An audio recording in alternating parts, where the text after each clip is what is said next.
매일 성경과 함께하는 아름빛 교회 말씀 묵상 아름빛 바이블 키트 시간입니다. 2023년 12월 6일 수요일 함께 묵상할 본문은 욥기서 30장 16절에서 31절까지의 말씀입니다. 특별히 오늘 본문에서 주목하고자 하는 말씀은 욥기서 30장 19절에서 22절입니다. 하나님이 나를 진흙 가운데 던지셨고 나를 티끌과 재 같게 하셨구나. 내가 주께 부르짖으나 주께서 대답하지 아니하시오며 내가 섰사오나 주께서 나를 돌아보지 아니하시나이다. 주께서 돌이켜 내게 잔혹하게 하시고 힘있는 손으로 나를 대적하시나이다. 나를 바람 위에 들어 불려가게 하시며 무서운 힘으로 나를 던져 버리시나이다. 초등학교, 그때는 국민학교 1학년 1994년 어느 여름 즈음으로 기억합니다. 인천에서 부교역자 생활을 하셨던 아버지는 부산과 울산 사이에 있는 양산에서 개척을 시작하셨습니다. 연고도 없었고 후원도 넉넉지 않았던 상황이어서 저와 할머니는 인천에 머물며 학교를 다녀야 했고 아버지와 어머니 그리고 5살 난 동생은 양산으로 먼저 내려가 개척교회로 사용할 공간을 직접 공사하시면서 5, 6개월간의 떨어짐을 갖게 되었습니다. 하루는 새벽에 느닷없이 머리가 깨질 듯 아픈 고통에 사로잡혔습니다. 왼쪽 관자놀이에서 시작하여 머리통을 휘감았던 그 깨짐의 아픔은 수십 년이 지난 지금도 생생하여 소름이 끼칠 정도로 큰 고통과 괴로움의 순간이었습니다. 그 새벽 조용하던 집 안에는 저의 비명소리와 울음소리만 가득했습니다. 그런데 아무도 그 비명소리와 울음소리를 들을 수 없었습니다. 아버지와 어머니, 동생은 양산에 있었으며 할머니는 마침 새벽 기도를 가신 상황이었으니 말이죠.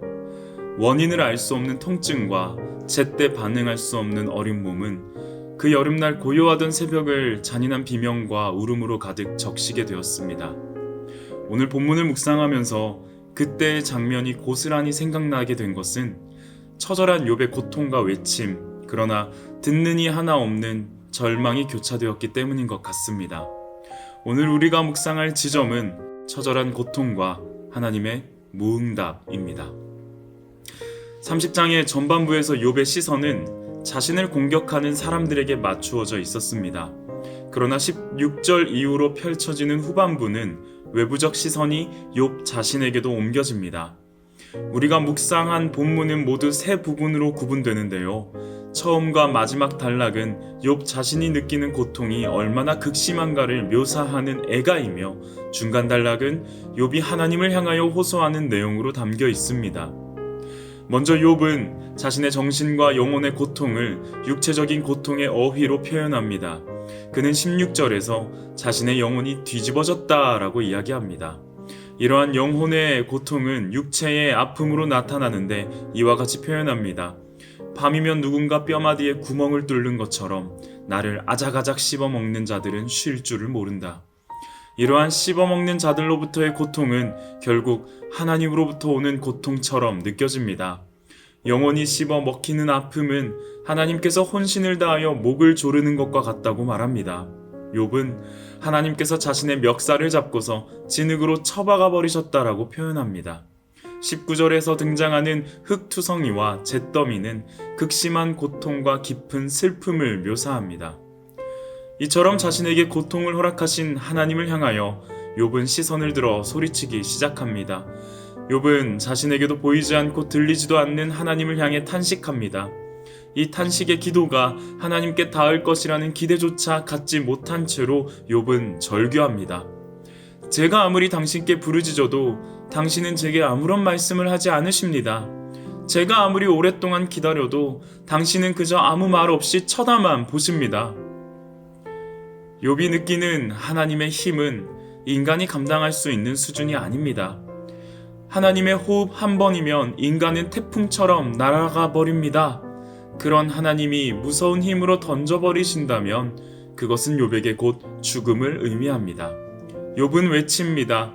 하나님의 뜻에 따라 선한 것을 추구하며 살아왔는데 결국 그에게 돌아온 것은 나쁜 것뿐이라고 말이죠. 마지막 부분에 이르러 다시금 욥의 애가가 등장합니다.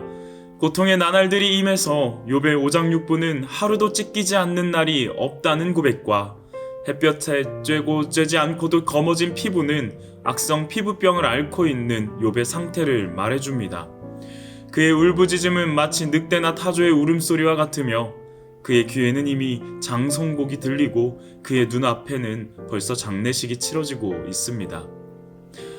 처절한 고통이 가져온 절규에 목 놓아 보신 분이라면 오늘 본문의 욥에 관한 묵상을 그저 신학적, 문학적, 감성적으로 해석하려 들 수 없을 것입니다. 듣고 계신지도 모르겠으며 보고 계신지도 모르는 하나님을 향하여 그는 통곡합니다. 문득 이러한 처절한 통곡이 하나의 장면과 겹쳐지는 것을 묵상하게 됩니다.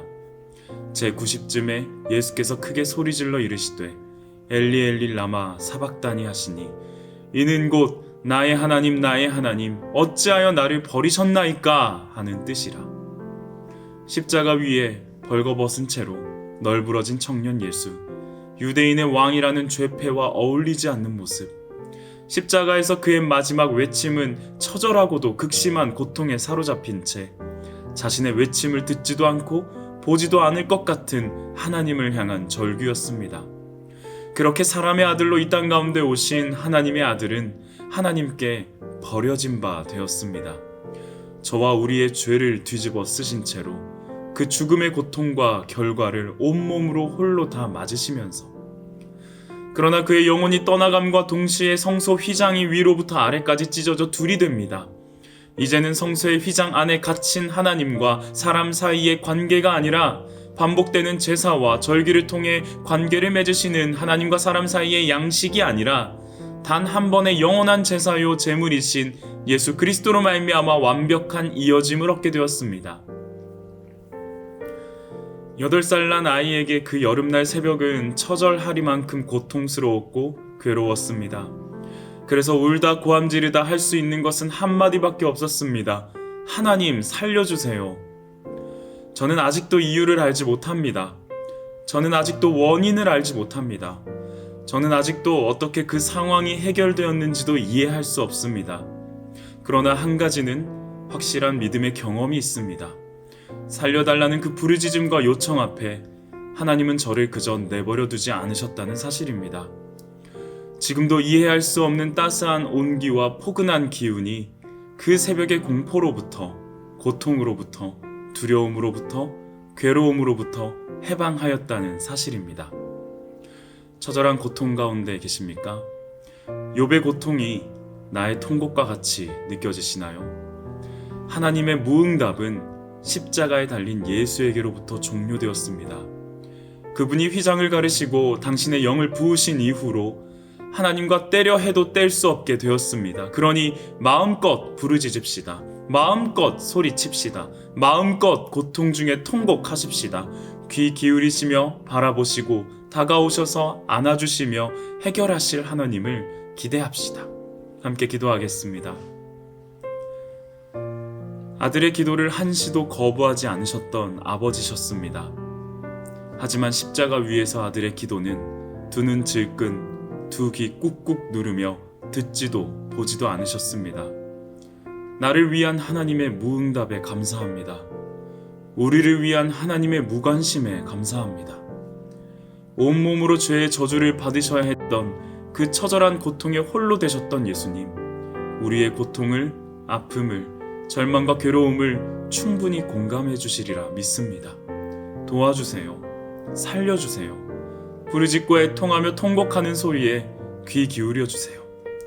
당신의 응답으로 채워지는 오늘 하루가 되게 하시길 간절히 소망합니다. 감사합니다. 지금도 살아계신 예수님의 이름으로 기도합니다. 아멘.